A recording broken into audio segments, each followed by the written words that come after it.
Hi.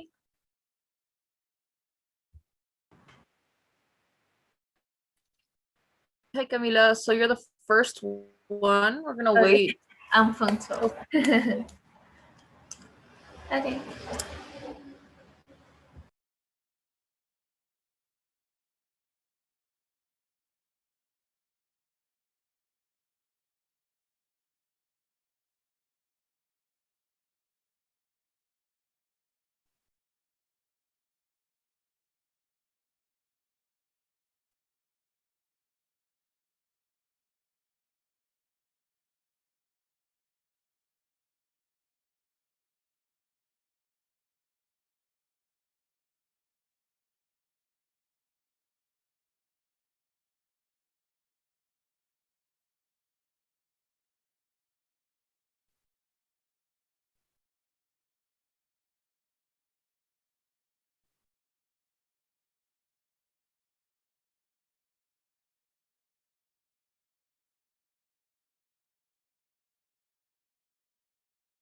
Hi, guys. Ahora sí somos unos cuantos más. Let's wait 2 more minutes until 6:05. Hasta 5, and then we'll start.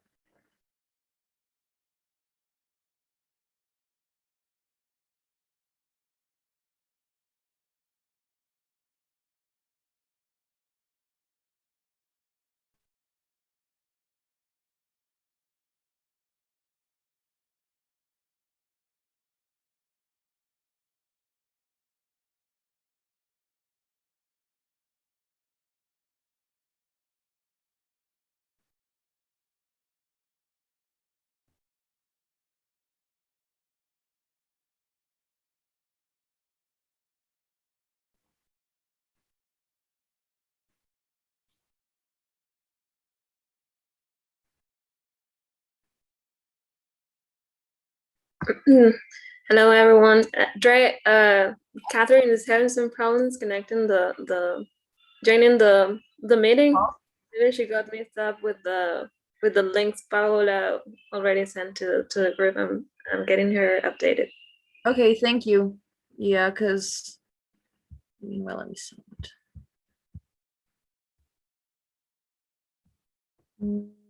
Check.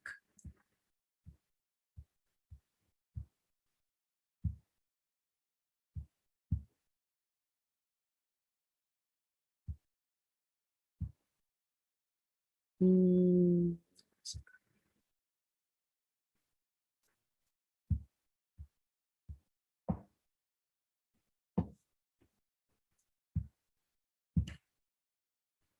I'm gonna highlight the message on my phone, maybe.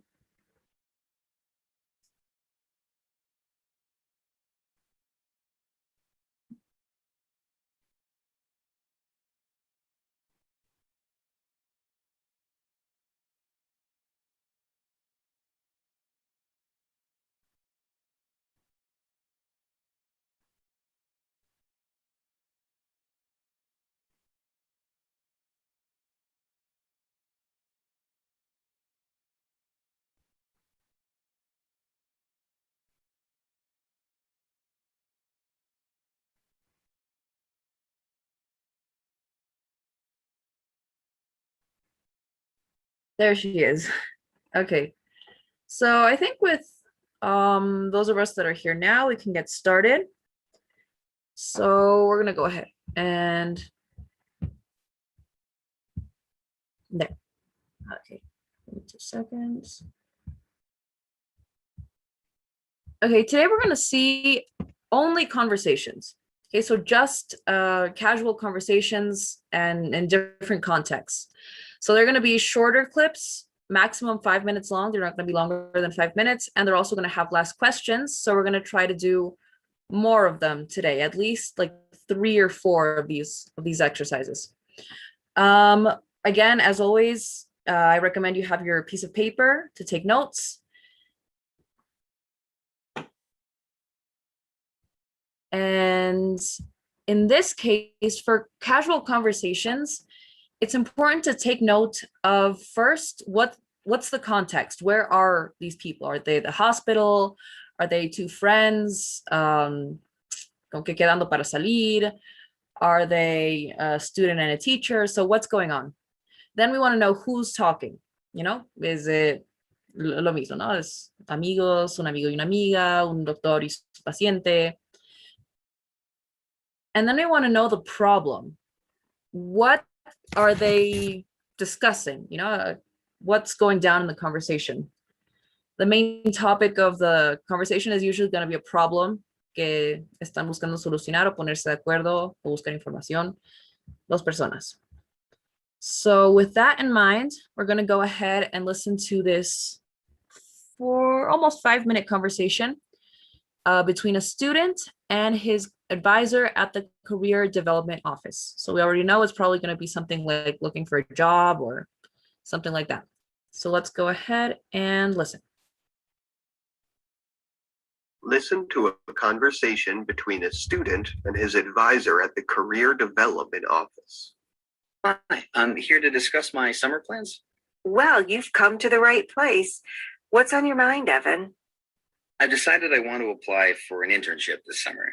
I mean, I'm not going to settle for another menial job like working at fast food restaurants or making copies and filing briefs at my dad's law firm. I want to do something meaningful this year that's connected to my studies and that will give me a jump start finding a position related to my major once I graduate. I really wish more students would come to see us this early in the spring semester.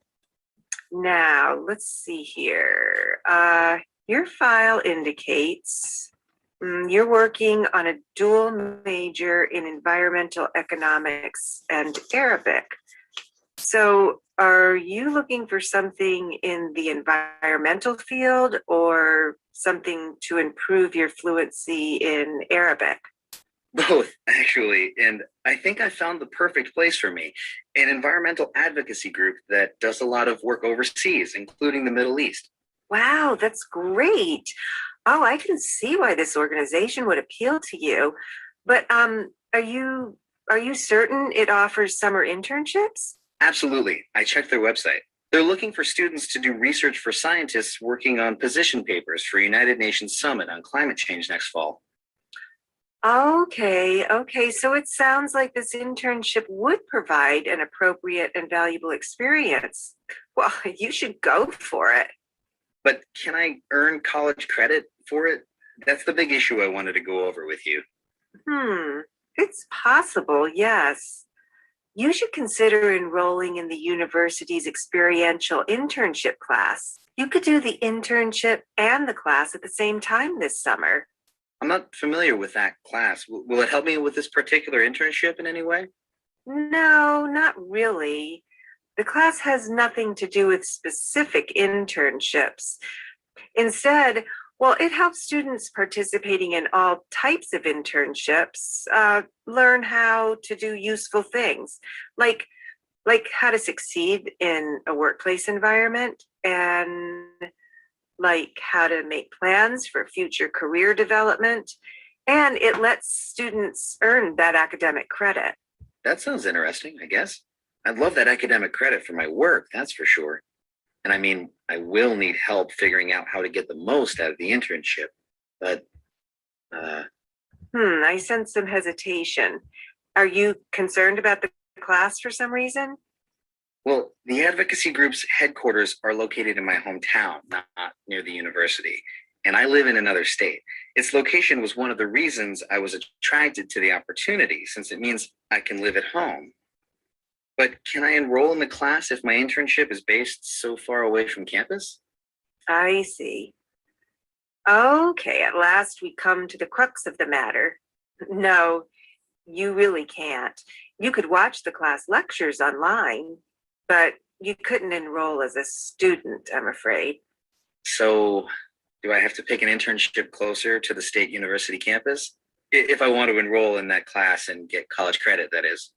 Well, in fact, you have two other options for earning university credit while working at an out-of-state internship. You can see if your advisor or one of your professors is willing to sponsor you.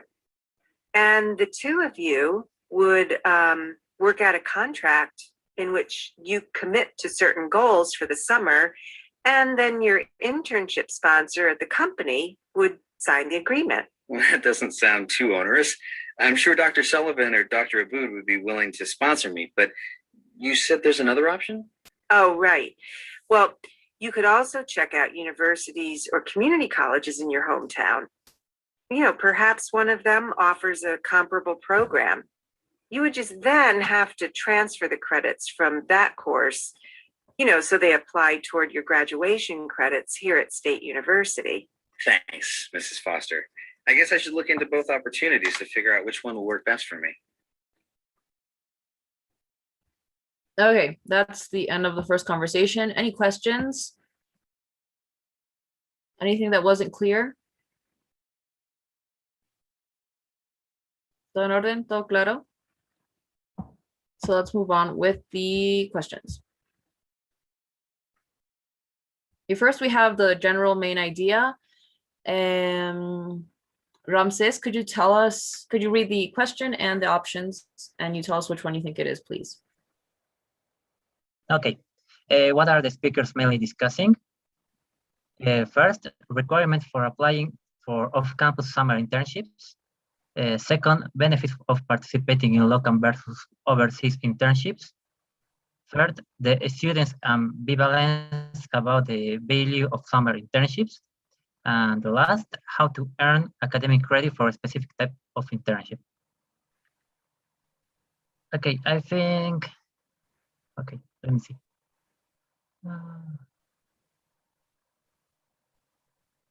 The last, how to earn Okay. academic credit for a specific type of internship. And why wouldn't it be the third one, for example?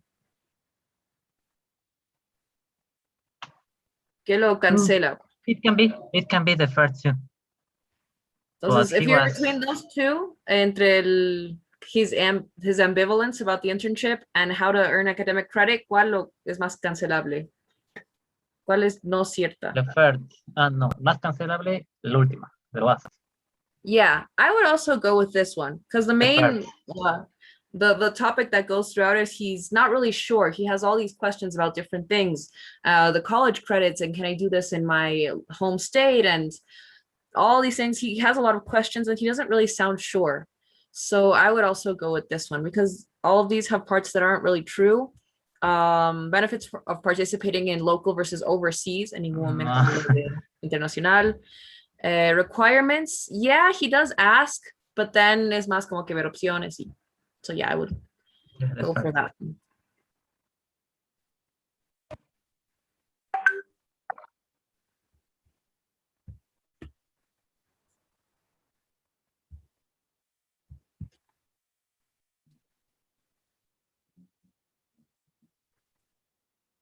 Mm,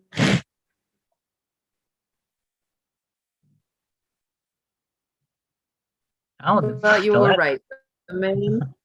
You were right. The main topic was how to earn academic credit for a Yeah, specific type because of internship. To be the honest- thing that he won was credits, Yeah. right? To be honest, I was concerned. I couldn't believe that was He the wants correct credits one, for because he's very interested in getting academic credit out of the experience, not just having the experience. Yeah, it's what he opens with too. So yes, that was the right answer. She brings up the option of a class he can take called experiential internship class. Camila, can you read the options and you tell us which one do you think it is? What is this class about? Okay, what is experiential internship class? First, a specialized university class that helps students participating in internships. Second, a specialized university class for students who have completed an internship. Third, a specialized university class that helps students choose appropriate internships. And last one, a specialized university class that takes place off campus near students' internships. I think the last one. The last one. Yeah, oh well, yeah. Well, that's one of the problems he faces, though. He wants to take this class, but his internship Yeah. isn't. Yeah, I'm going but okay. Mm, I'm between the third one and the last one. The third Okay, one, she because describes. he was not sure about where to take an internship and with the credits and so on. Maybe she said he could transfer the credits to university or something like that. That's what I understood. Way So- before that, like one of the options she Oh. gave, va dando opciones, no, she explains Yeah. what this class is. Does anyone else think differently? Think it could be another option?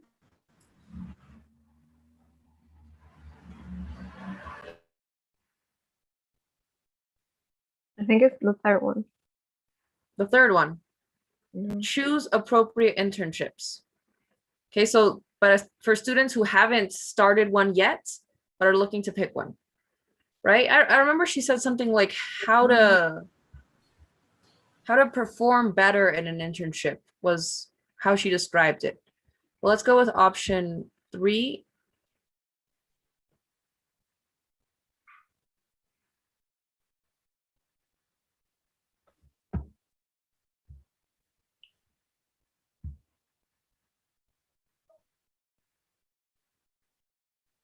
And it's the first one because it's more general. And she said you can take them both at the same time. That was an important detail. So if you can take both at the same time, you've already picked your internship, but this class helps you how to be better prepared for it, how to perform better at it. So, it's kind of like a jugar un poco con lo general y lo específico. Sometimes you're going to go for little pieces of information, little specific bits of information and an option that are wrong. So those are going to throw you off, right? Esos como que te engañan un poco. In this case, it's that they help choose appropriate internships, and she mentions you can take both. So es al mismo tiempo. That helps students participating in internships que ya están participando.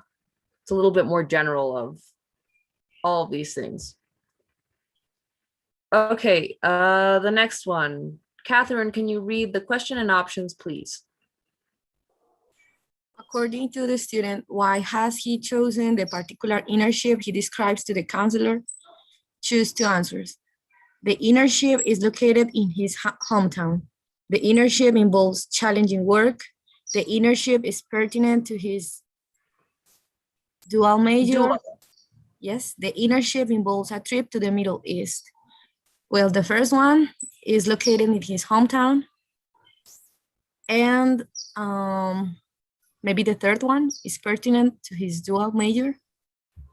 Yeah, the two most important things, right? Que justo da por exactamente lo que está buscando. And, the Arabic and the environmental engineering, I think it was. And yes, that it's located in his hometown. And yes, that was the correct answer. Good job. Okay. Next one.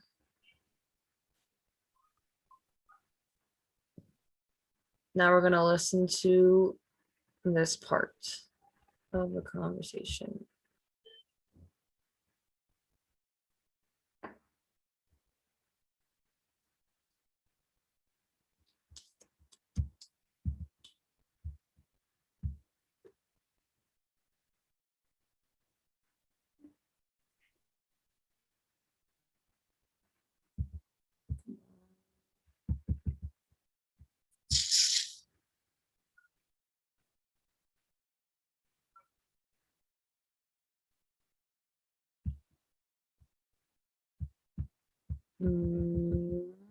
Let's try one more time, and if not, we'll skip the question.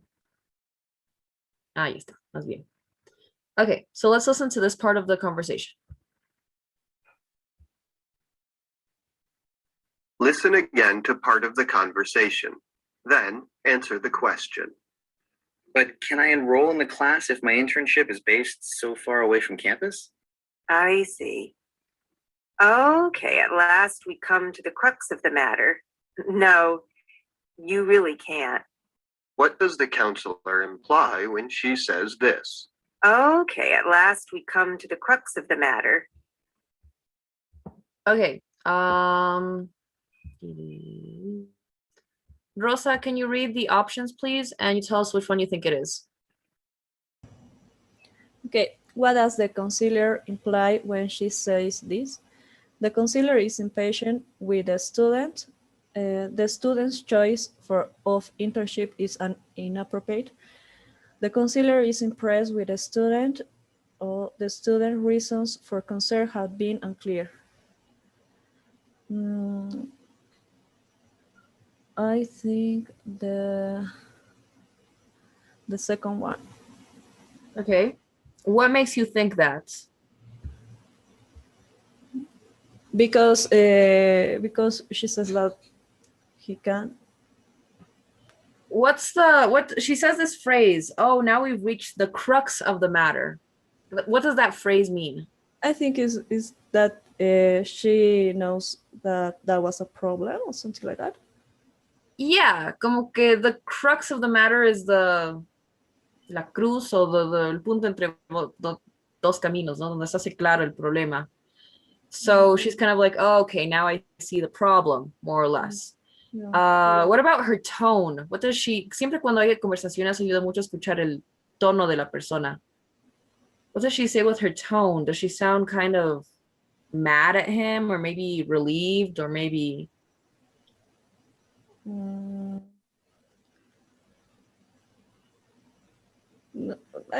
She doesn't feel like mad, but I don't know, like surprised or something like. Hesitant. Okay.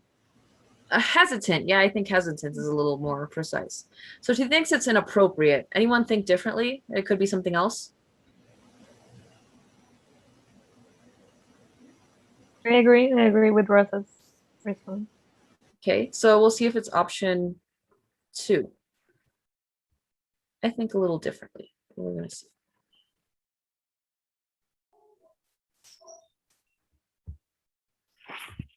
I was thinking about the last one. Yes. Because she says that the crux of the matter is because she didn't get that the location of the student, and then now she gets it.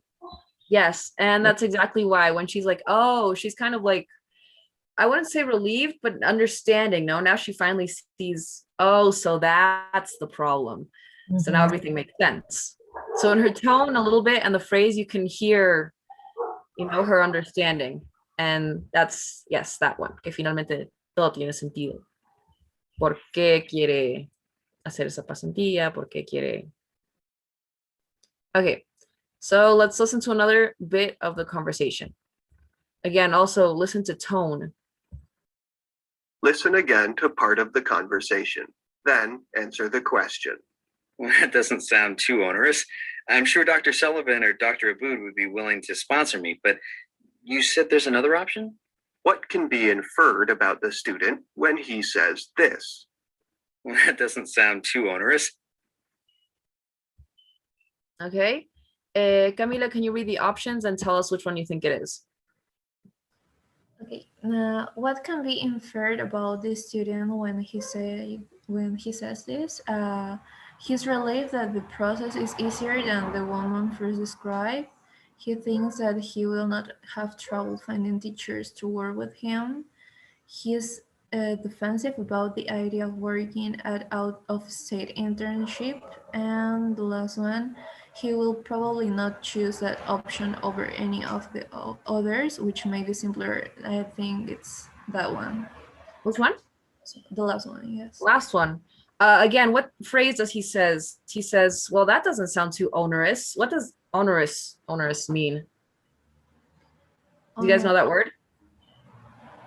Yeah, I guess it's like it would be too much, or like he doesn't think it's that real for him. Maybe it'll be So so or onerous means interesting. it means like tedioso in Spanish, like difficult to do, really annoying, something very Yeah. que requiere mucho esfuerzo. Dre, can you spell So It's Sorry? not for him or too much. Yeah. can you spell Yeah. that word to me, please? Onerous, I'm gonna spell it for you. I had it right here. It is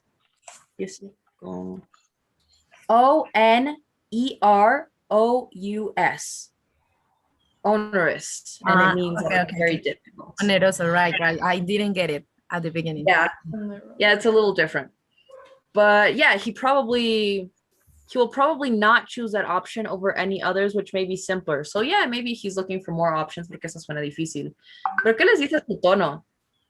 He's like, oh, well, that doesn't sound too onerous. Oh, well. That maybe it's easy for him. In that sense, it could be the second option. If it's not onerous, it means that's like easy to achieve. He thinks he will not have trouble finding teachers to work with him. Yeah, because then he mentions, oh, claro, Professor Fulanito me pueden ayudar. So I think it could be two. It could be either the first one, because he's relieved that it's easier than he thought, or that he thinks it's going to be easy to find teachers.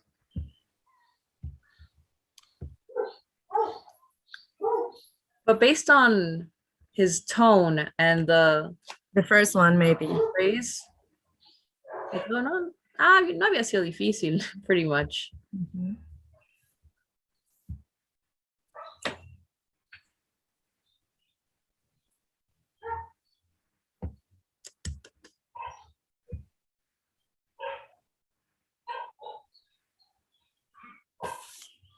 But yeah, it is the second one. It's like because he mentions his teacher straight after. I can find Professor. Da, da, da, da, da. So yeah, it is the second one. Good. And with that, we have our 5 questions complete for this conversation. We're going to do one more short conversation, and then we're going to do a lecture, okay, a more academic lecture. So let's listen to this next conversation. Again, everyone with your papers. And this is between a student and her professor. So let's go ahead and listen. Listen to a conversation between a student and her professor. Hello, Kate. What can I help you with this afternoon? Hello, Professor Thompson. I'm sorry if this seems a little combative of me, but I'm concerned about the grade I got on the research paper I submitted for contemporary American literature last week. I don't think you're being combative at all, Kate. I mean, I find it refreshing when students are willing to be proactive about things like grades. Now, what's your concern about your paper? Well, I'm a bit disappointed in the grade. I got a B-, and while I know that's not a grade many students would be disappointed by, I really wonder if that's the grade I deserved. It certainly wasn't meant to be an insult. Oh, I know, but I mean, my paper met all of the guidelines you set out for the assignment in the syllabus. I gave a lot more than the required number of sources for my work. I provided visual aids to help highlight my points, and well, I sourced all of them as well, including the pictures. I formatted the text perfectly, and I also triple-checked the bibliography to make sure that it was properly formatted too. Yes, it was very well sourced and perfectly formatted. I did notice that. Okay, so as far as I can tell, I really did nothing wrong, or at least nothing that would drop my grade to a B-. So I'm wondering why my grade was that low. Well, to be honest, Kate, I think your paper was very well written. The issue I had with it was, the problem was with the arguments you made in the paper. You're obviously very passionate about comic books, and it shows in your work. But I just don't think you adequately proved to me that comic books qualify as American literature. Really? I thought my point was pretty clear. Personally, I was only ever interested in comics when I was a child. I haven't read them in years, and I still very much think of them as something made for children or for adults who simply don't want to grow up. Now, I'm willing to admit that might be prejudice on my part, and as I read your paper, I was looking for something to convince me I was wrong. But I'm afraid I just didn't find it. But my paper specifically mentioned several famous American comic books with serious literary merit. Watchmen was named one of the greatest novels ever written, despite being a comic book, and Mouse won a Pulitzer Prize. Many people accept comics as a place where serious literary work can be done. I think that's a fair point, but it's not a point you fully made in your paper.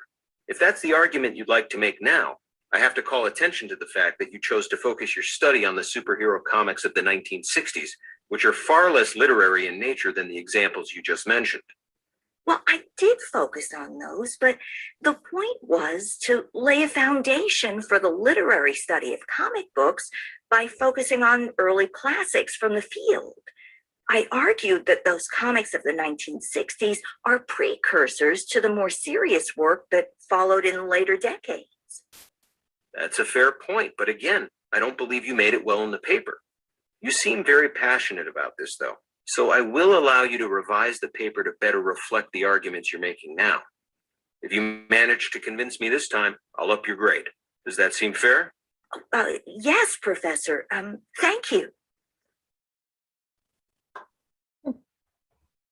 Okay, so that's the conversation. Any questions or comments? They do are so funny.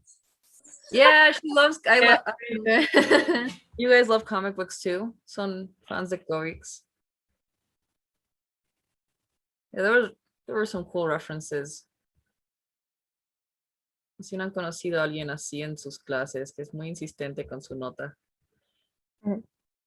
Okay, so Camila, can you tell us the main idea of the conversation? Read the options, please, and you tell us which one you think it is. Okay. Why does a student visit the professor? She does not know enough about comic books. She received a grade she believes was unwarranted. Her professor did not read her paper thoroughly, and her research paper was not properly formatted. The second one. Yes.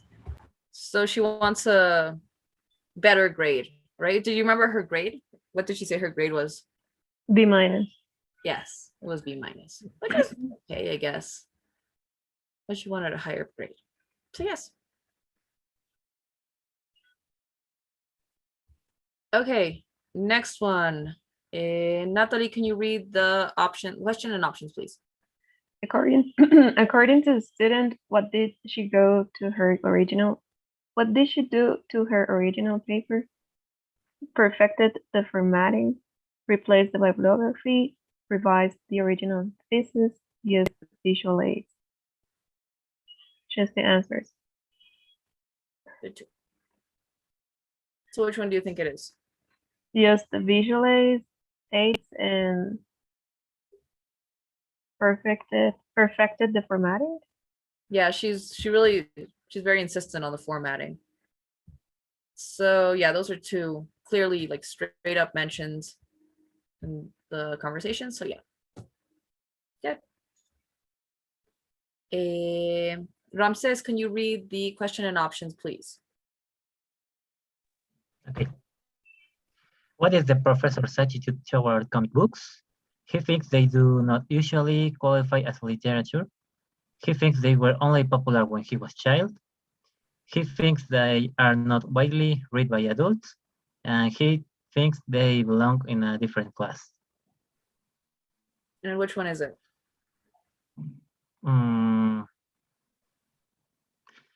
I think the first one. He thinks they do not usually qualify as literature.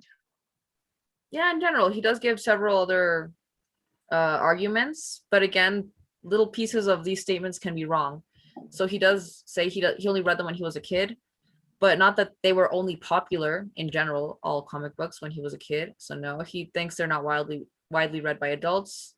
Tampoco, he mentions his case, but not all adults. And nada que ver esta última. He thinks they belong in a different class. So yeah, his general attitude is he doesn't think they're literature.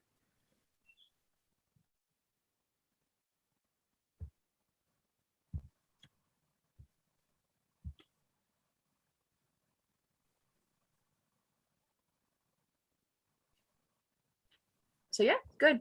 That's the right answer. Okay.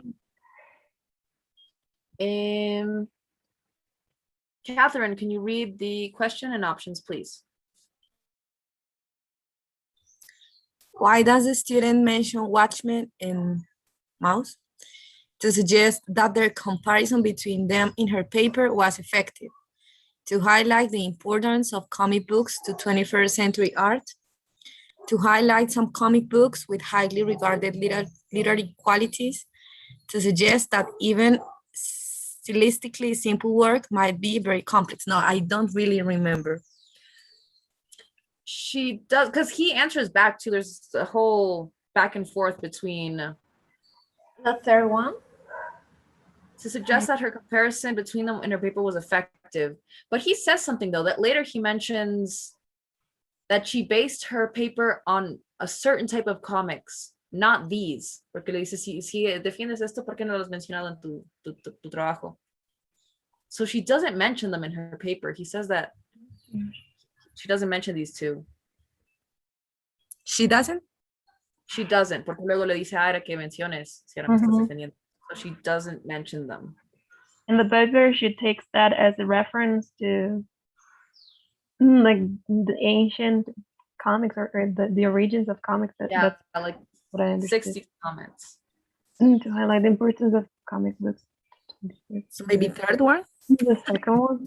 Comic books with highly regarded literary qualities.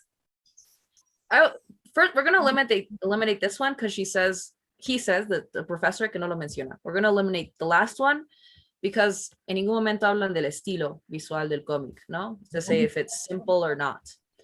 We're between these two. If it's important to 21st century art, are they talking about art? I imagine visual art. Not really. So no creo que sea este. And to highlight some comic books with highly regarded literary qualities. Yes. Do you remember specifically what she says about these two works? That Watchmen was highly regarded as one of the best novels ever, pese a ser una novela gráfica, y que Maus ganó un Pulitzer, que es un premio de, si no me equivoco, es de periodismo específicamente. Bueno, es un premio de literatura. Así que Maus is the one that developed the Nazi ideas, right?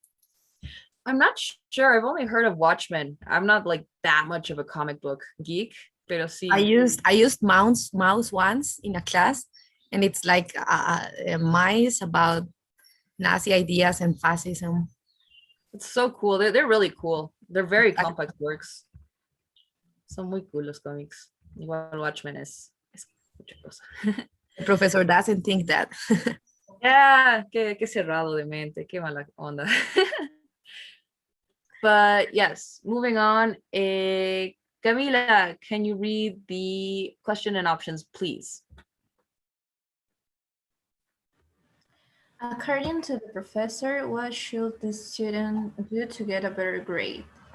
Rewrite her paper with a stronger argument, write a completely new research paper, stop writing papers about comic books, and perform extra credit work after class. I think it's the first one.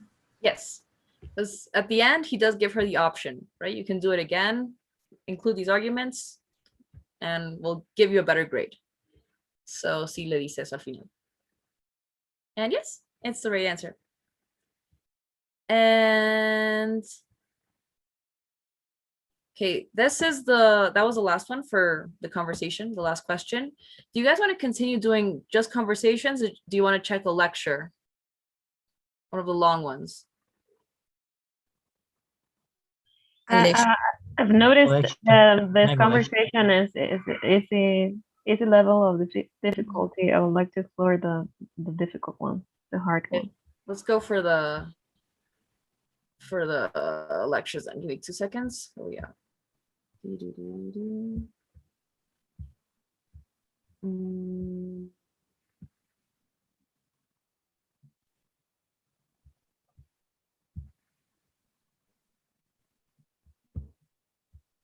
But I'm wondering if the TOEFL mixes all levels of difficulty, or they're all supposed to be hard.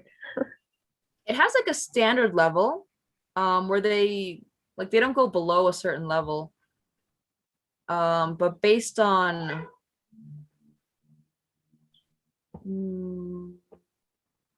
hold on.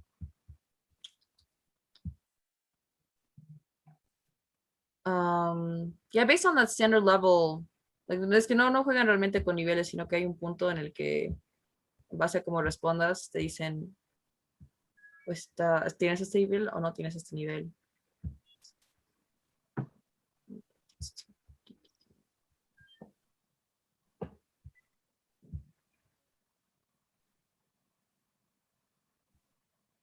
Okay.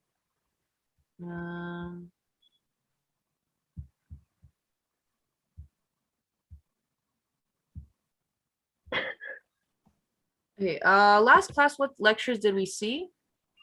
Sorry if I forget. Do you remember the topics of the 2 lectures we saw?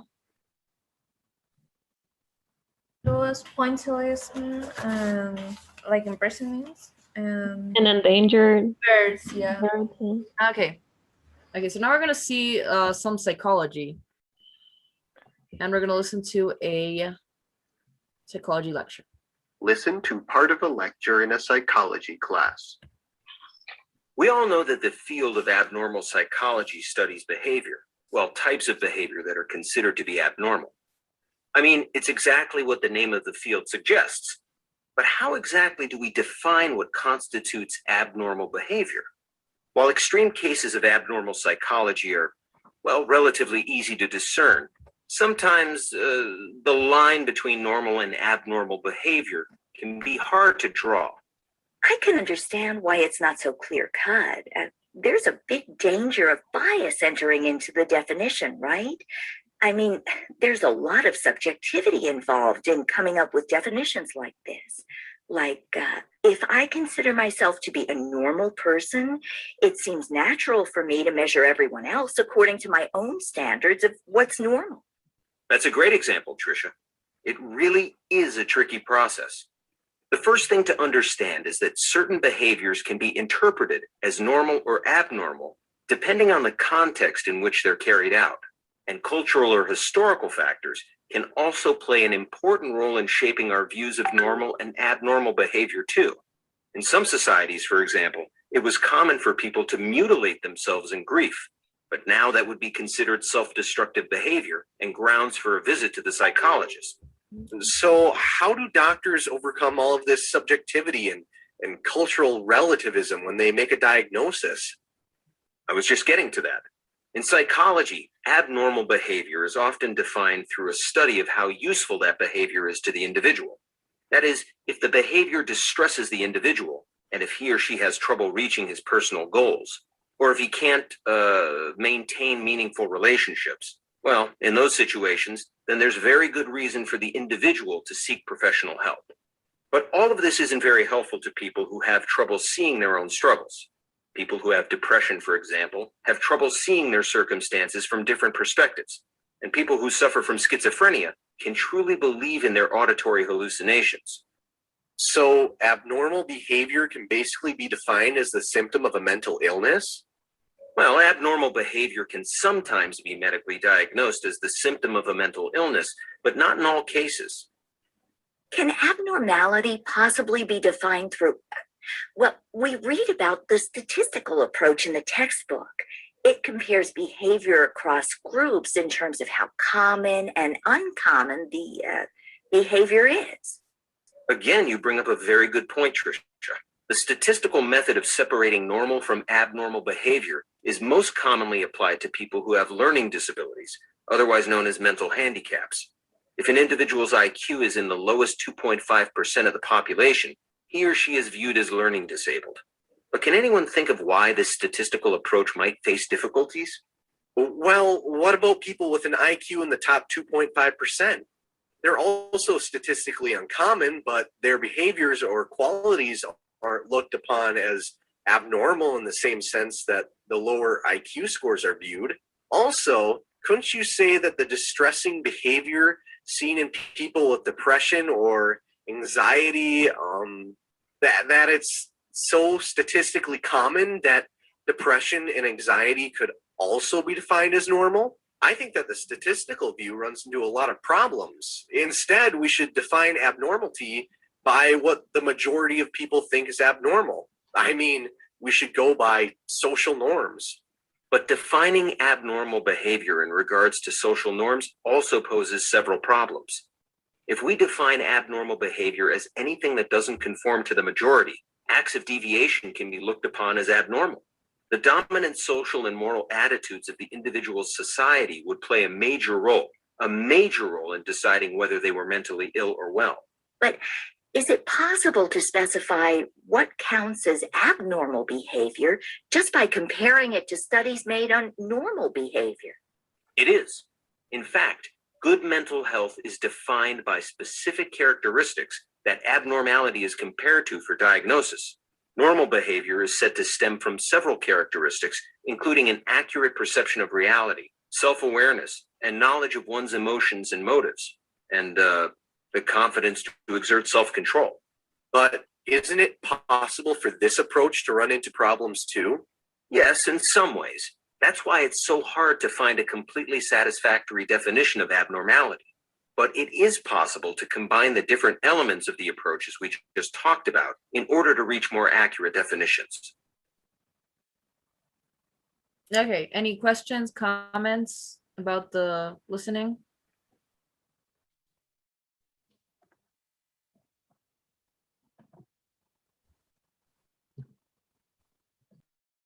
No, everything well understood, everything clear? Yep. Okay, let's Let's go see on. the questions Let's see the to check it. The main idea, Catherine, can you read the options and tell us which one you think it is, please? What's the main topic of the lecture? The difference between normal and abnormal behavior. Approaches to defining a key term in a branch of psychology. A scientific concept and the limitations of its application. Major new theories in clinical psychology. Okay, I'll go for the second or third option.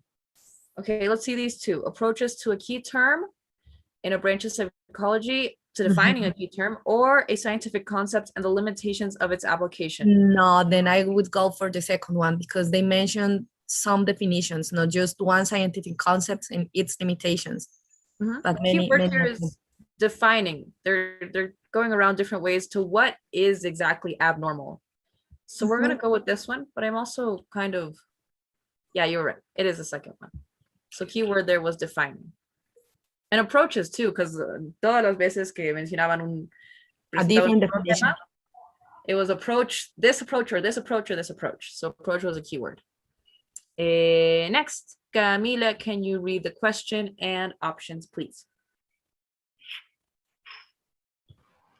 What is the female student's initial option of attempts to define abnormality?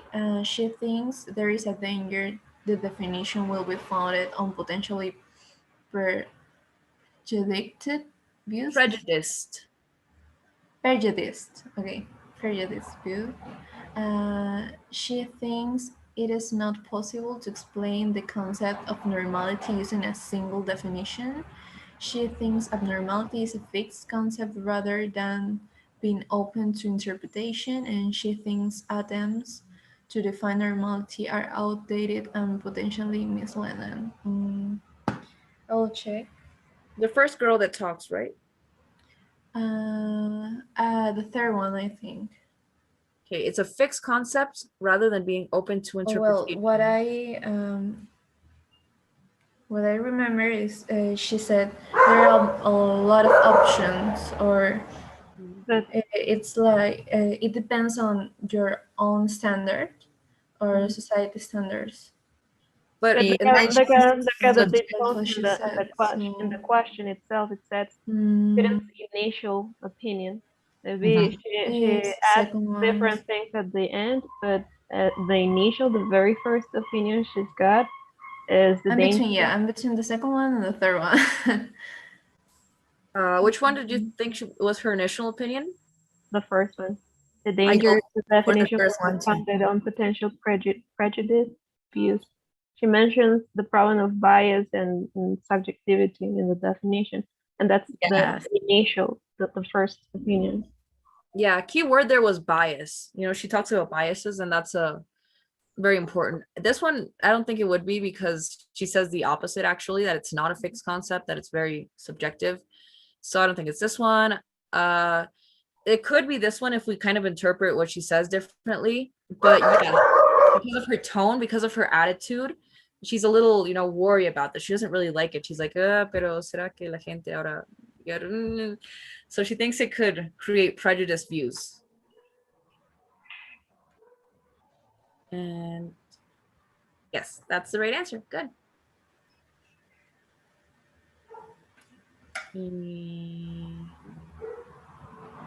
Why does the professor mention cultural and historical factors? Ramses, can you read the options and you tell us which one you think is the right answer? Okay. Why does the professor mention cultural and historical factors? To clarify why abnormality is still so hotly debated in the field of psychology, to emphasize the weakness of the medical approach compared to the statistical, to highlight the major forces that help change popular theories in psychology, to show that definition of normality sometimes depends on context and interpretation. Well, And it is.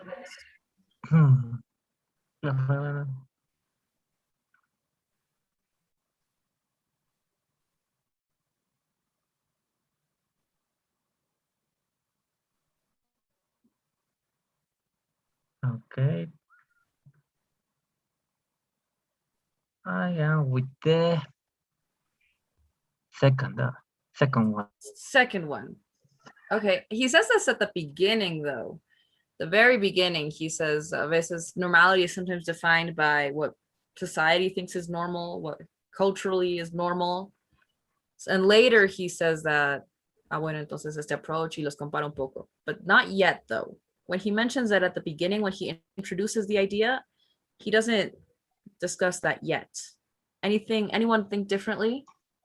Yes, I will be between the third one and the last one because he actually mentions the cultural and historical factors as matters that are important in defining what abnormal behavior is. So I actually will go with the last one. Yeah, I agree with the last one. Because no me acuerdo si exactamente le da un valor o no todavía. See, if he says it changed anything, he just mentions that it changes the interpretation of it. He doesn't say if it's important or not, or just how impactful it is. He just says it changes things. It changes the interpretation.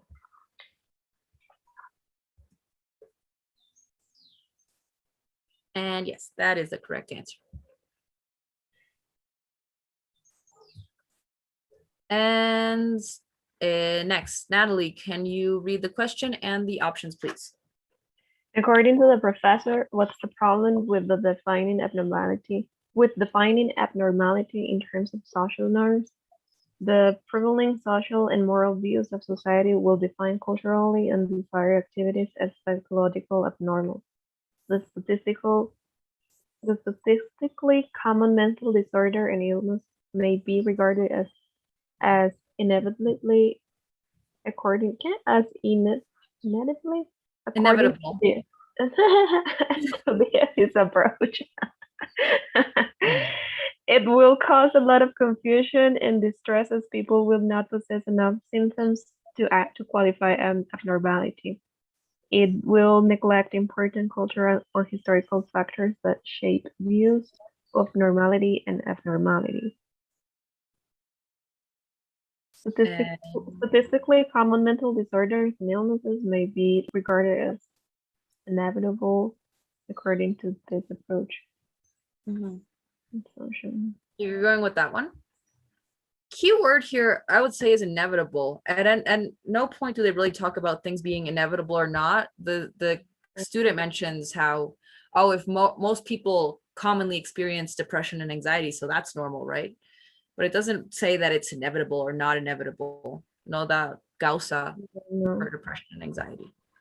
Any other one you think it could be?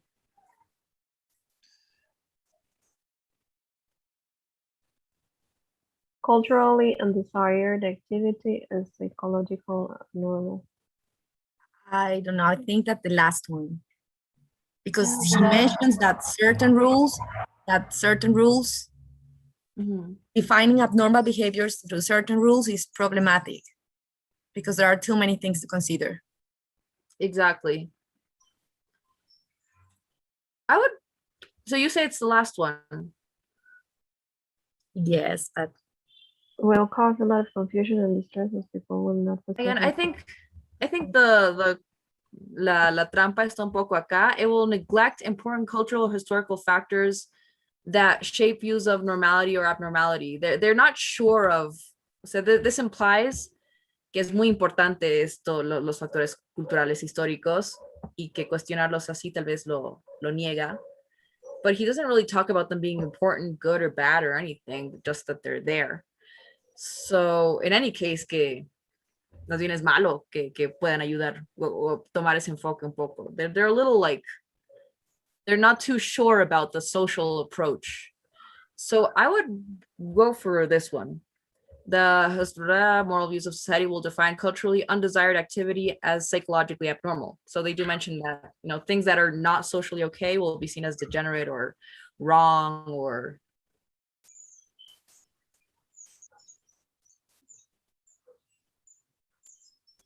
and that is the first one.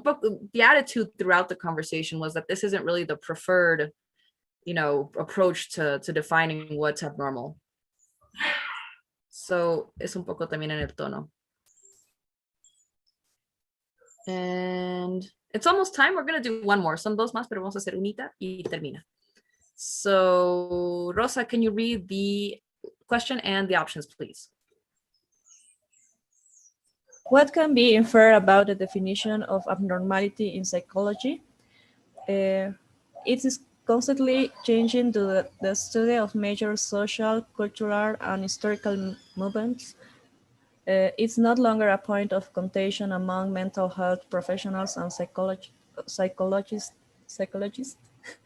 It is obsolete, a concept that is not seriously considered by psychologists when making their diagnosis. It must encompass numerous perspectives in order to be practical and relatively accurate. The plural of diagnosis is diagnoses. Diagnosis. Okay, sorry. Yes. Which one do you think it is? Okay. Definition.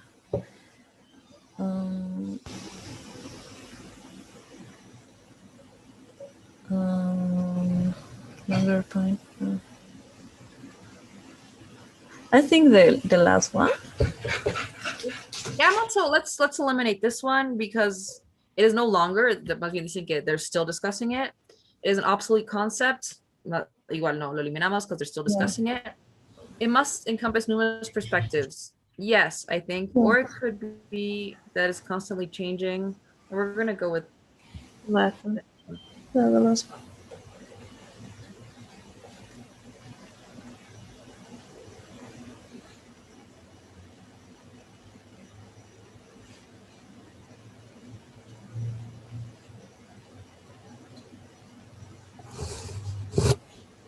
And yes, that's the correct answer.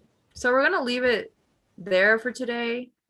Do you guys have any comments or questions about the class? The types of questions, they listening?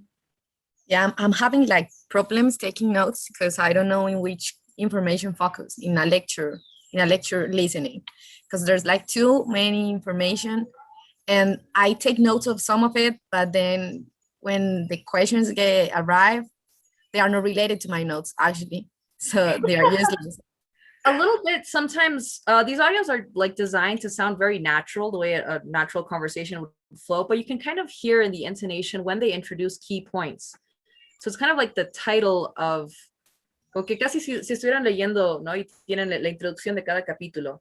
So you can kind of hear the emphasis in the tone when they go, oh, but this idea. Oh, but this idea. Another thing that helps is like phrases, like when we saw in the conversation and she said, oh, the crux of the matter.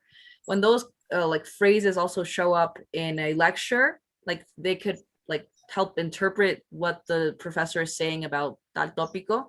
Una expresión que dé su idea, esos igual esas expresiones suelen preguntar también. So it's kind of like that. Listen to the tone and the phrases. So eso. Anyone else have any questions?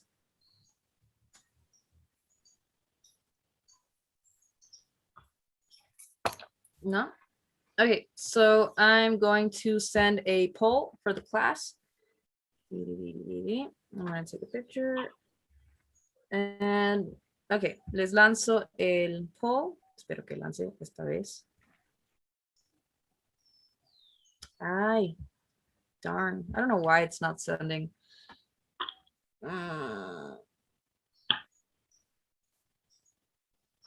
Ok, ahora sí logro mandarles el poll. Entonces lo van llenando, por favor, chicos, y pueden salir de la clase. So, it was a nice class. It was nice seeing you today. I hope you have a nice weekend. Happy Friday. Happy Friday for you as well. For you too. Bye. Bye. Bye, guys. Bye, everyone. Bye. Thank you.